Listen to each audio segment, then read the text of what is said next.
Ok les potos, donc on arrive dans les dernières lignes droites. Donc remontage du réservoir. Un petit peu de frein filet sur les vis du réservoir. Donc le réservoir tient avec deux boulons de 10 à l'avant et une petite sangle caoutchouc à l'arrière. Donc là on serre les vis correctement, hein, normal, hein, pas besoin de forcer comme des fous. Voilà.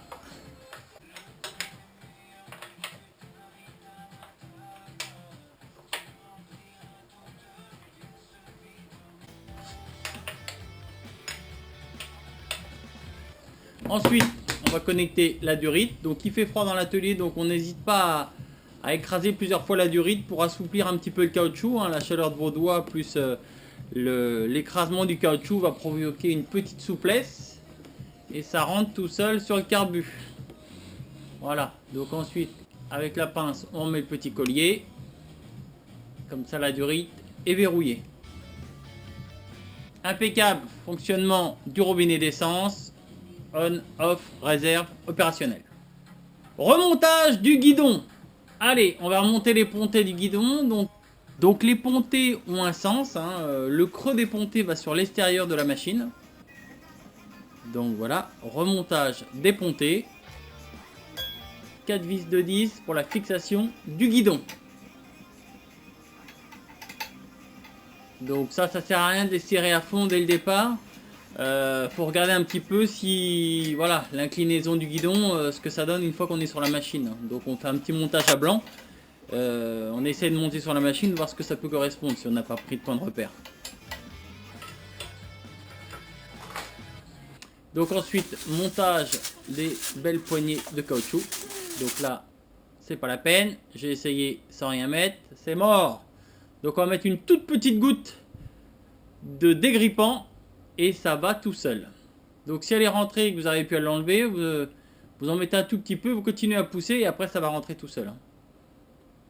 Sinon au pire vous mettez un petit tournevis, une toute petite goutte et ça rentre impeccable tout bien. Voilà, vous voyez, sans forcer, sans esquinter le caoutchouc, parce que des fois on peut esquinter la poignée en caoutchouc hein, si on force de trop dessus. Le dégrippant W40, c'est magique. Remontage de la poignée de frein avant. Sur le guidon, on remonte la poignée de frein, ensuite on remonte la cocotte Komodo du coupe-circuit ainsi que la fixation du câble d'accélérateur. Donc on regarde bien à ce que notre câble passe partout et on vérifie qu'il soit bien passé de façon quand on tourne que ça ne tire pas sur le câble. Donc un petit peu de graisse partout sur le câble, partout on peut mettre un petit peu de graisse, on en met, hein, on ne met pas 3 tonnes non plus dans le Komodo, hein, étant donné qu'il y a une partie électrique là-dedans, donc ça sert à rien, hein, juste où il y a l'articulation en plastique de la poignée, on peut en mettre un petit peu, ou surtout pour faciliter le frottement, de façon à avoir une poignée de gaz la plus souple possible, et surtout un bon retour du câble. On peut faire les essais, voir ce que ça donne. Si, ça passe, impeccable, c'est bon. Que des fois, le câble est tellement court que ça passe pas.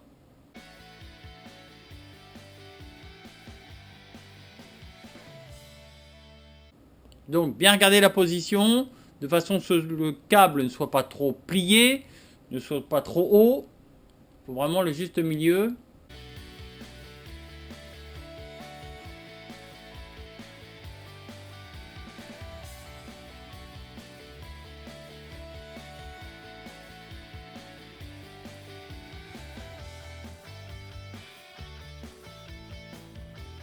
Donc, essai de la poignée de gaz. On repère, on serre le Komodo.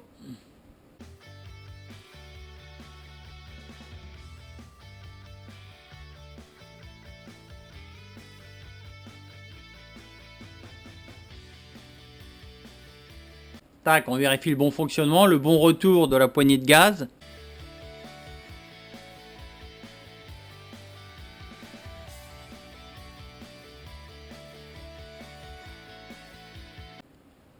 Voilà. on peut serrer la fixation de poignée de frein.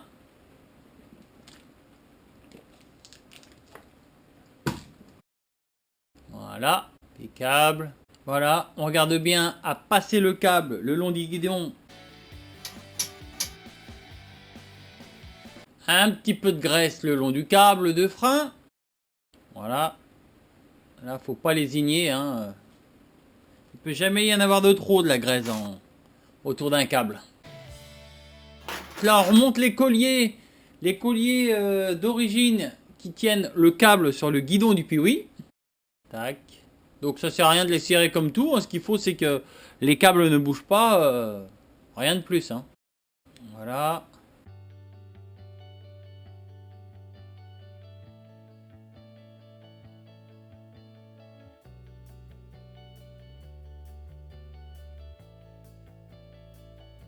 Voilà, on n'oublie pas de passer le câble dans le petit guide et dans la fixation qui tient le câble le long de la fourche.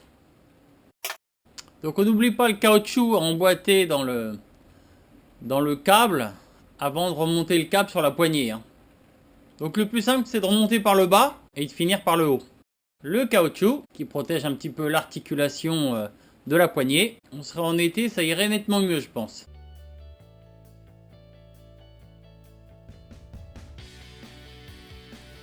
Hop là, nickel. Vous avez vu, vous tirez un petit peu sur le câble, sur la poignée, et puis voilà.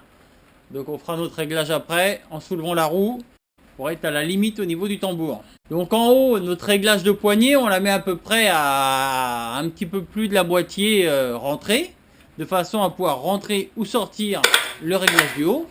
Et après, on fait notre réglage en bas, hein. On règle vraiment le tambour à fleur. Donc l'avantage là... on fait tourner la roue et on entend, hein, dès que la garniture frotte sur le tambour, on l'entend.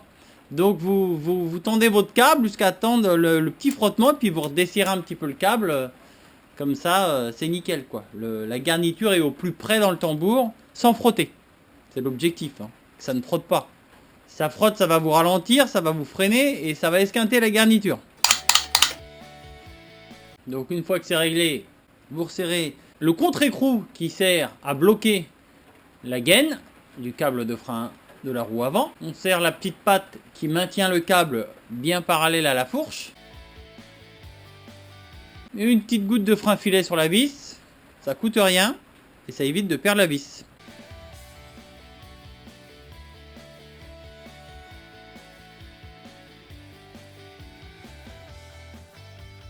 Donc remontage de la durite, de la mise à l'air du réservoir.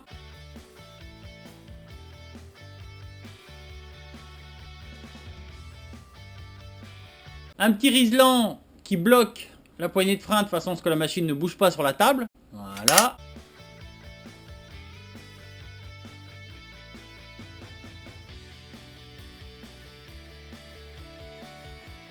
Alors on regarde bien que nos câbles passent bien, hein, qu'ils ne se gênent pas, qu'ils ne se chevauchent pas. Le passage des câbles et des gaines soit le plus simple possible et que ça ne tire pas dessus quand on tourne à gauche ou à droite, hein. Donc remontage de la mousse de guidon avec ces deux colliers.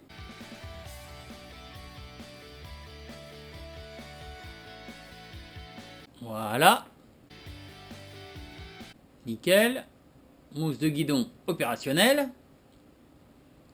On va remonter la plaque phare ainsi que le garde-boue avant.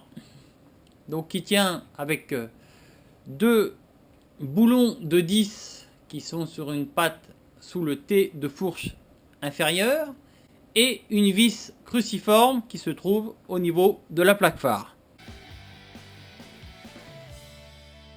Une goutte de frein filet là-dessus de façon à ce que ça ne bouge pas.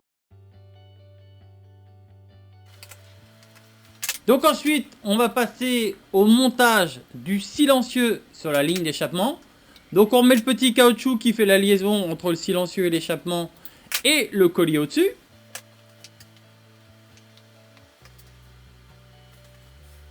Une goutte de frein filet sur le boulon qui tient le silencieux. Tac, bien serré.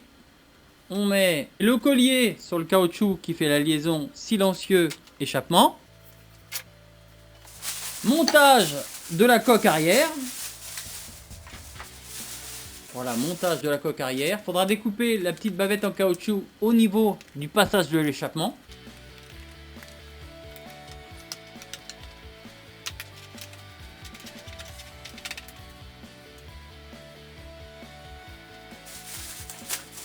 Là, la petite sangle chez Yamaha, mort de rire. Ça, chez Yam, juste ça, hein, cette petite sangle là, qui fait... Ouais, c'est pas marqué la dimension qu'il doit faire, allez, 35 cm. Chez Yam, ils vous vendent ça pratiquement 15 euros. 15 euros quasiment. Allez, mon prix pour un américain chez Yamaha avec leur sangle. Hein. Allez, une goutte de frein filet sur les 3 boulons qui tiennent la coque arrière. Donc c'est du 10, hein, pareil, 10 plus cruciforme.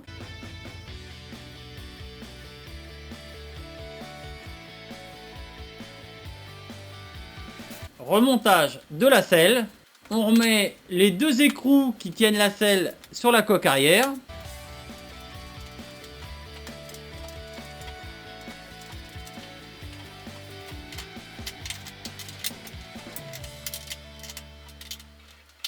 Et le Piwi remonté.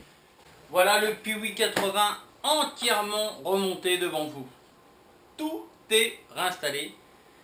Il ne manque plus qu'à coller le kit déco et à faire la présentation de la machine et l'essai. Donc voilà, vous avez le Piwi 80 qui a été entièrement remonté devant vous. Salut les potos.